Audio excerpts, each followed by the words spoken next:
भक्तों को प्रणाम। हरिओम। हमारे आदर्श में आपका स्वागत है।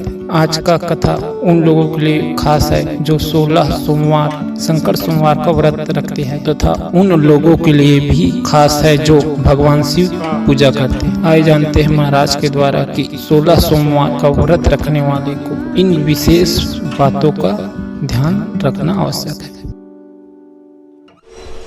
हमारे यहाँ शिव महापुराण में लिखा है शंकर भगवान का जो प्रसाद होता है, चलो शिव पुराण का नहीं मानो तो स्कंद पुराण का मान लो।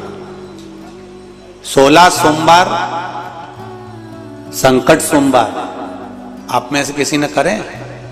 16 सोमवार कोई करें? यहाँ पर संकट सोमवार किसी ने व्रत करें? बहुत से लोगों ने रखो 16 सोमवार संकट सोमवार के अगर कोई व्रत करता है, 16 सोमवार के व्रत करता है तो उसमें जो प्रसाद बनता है चूरमे का, और जब उद्यापन होता है, उद्यापन में जो प्रसाद बनता है उस प्रसाद को उसी दिन समाप्त करना पड़ता है।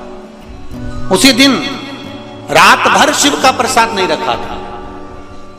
अब तो बहुत ज्यादा संख्या में भीड़ होने लगी, इसलिए बेलपत्री व्यासपीठ से देना बांटना बंद कर दिया। नहीं तो पहले सा शिव महापुराण के अनुसार 6 दिन तक व्यासपीठ पर शिव पोथी पर जो बेलपत्र चढ़ती है वो बेलपत्र औषधि का कार्य करती है।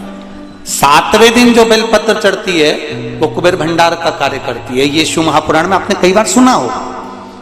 6 दिन तक बेलपत्र जो बाबा को समर्पित कर पोथी की बेलपत्र पहले हम लोग दे दिया करते थे। किसी का कमर या बहुत ज्यादा कोई डिप्रेशन में रहता था या कोई का शरीर में बहुत कहीं डायलिसिस चल रहा है या कैंसर चल रहा है तो यहाँ की बेलपत्र दे देते।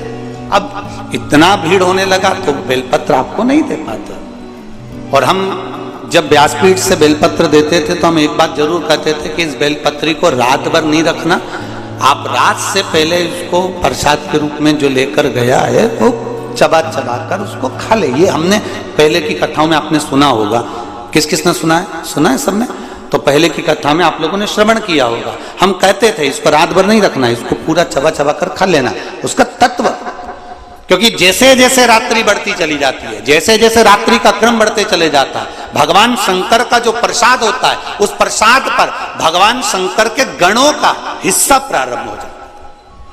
मध्य रात्रि के पहले तक आप भगवान शंकर की जो बेलपत्र है, भगवान शिव का जो आप लोग कई माताएं, किसी के शरीर में दर्द है, किसी के घुटने में दर्द है, किसी के कमर में दर्द है, वो शिव मंदिर जाती है, जल चढ़ाती है, एक बेलपत्र बाबा की उठाकर वहां खा लेती है, लेकर आती है। बहुत अच्छा काम है। उसको लाकर आपने रख दिया, रखा है, पड़ा हुआ है, थोड़े दिन तक रखा रहा।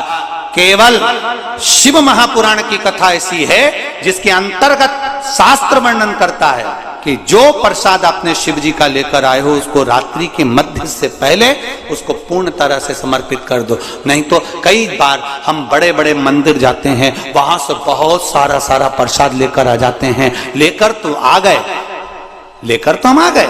अब वो प्रसाद थोड़े दिन तक तो तुमने 2-1 दिन तक तो खाया, खाने के बाद उस प्रसाद को फिर फ्रिज के ऊपर रख दिया, फ्रिज के ऊपर से उठाया, फिर फ्रिज के अंदर रख दिया, फ्रिज के अंदर रखा, सब्जी के पीछे गया, दूध की भगोनी के पीछे गया, फिर फल के पीछे गया, फिर 9-10 दिन बाद याद आया प्रसाद, 9-10 दिन बाद आया प्रसाद। अब प्रसाद को हिड़कर खाने लगे तो उसमें घी की गंध आने लगी तो तुमने सोचा अब ये गड़बड़ हो गया। अब किसको दिया? बर्तन वाले। गाय नहीं,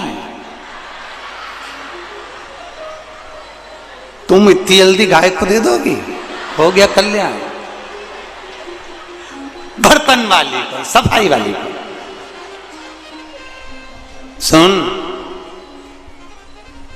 मैं वहां गई थी ना, वहां से बहुत सारा प्रसाद ले आई थी, रखा है तो ले जाना, सबको दे देना। आज के जमाने की बर्तन वाली तुम जितना वीआईपी नहीं खाओ उससे दुगना ही वीआईपी वो खाए। तुम्हारे ये घी की गंधा ये खाए। तुमने दिया बर्तन वाली को, बर्तन वाली ने प्रसाद लेकर गई। रास्ते में जाते जाते उसने देखा, ला खा लो, भूख लग रही थी, 2-4 जगह बर्तन मांजना थे, तो उसने लिया मुंह में। ये भाभी तो बहुत गजब करी, काय का प्रसाद दिया। वो चलती चलती उसने कहीं पटक दिया, पटका गया। अब वो गाय के पास गया, जमीन पर गया, गटर में गया कि कहां गया, उसका दोष उसी को लगेगा जो लेकर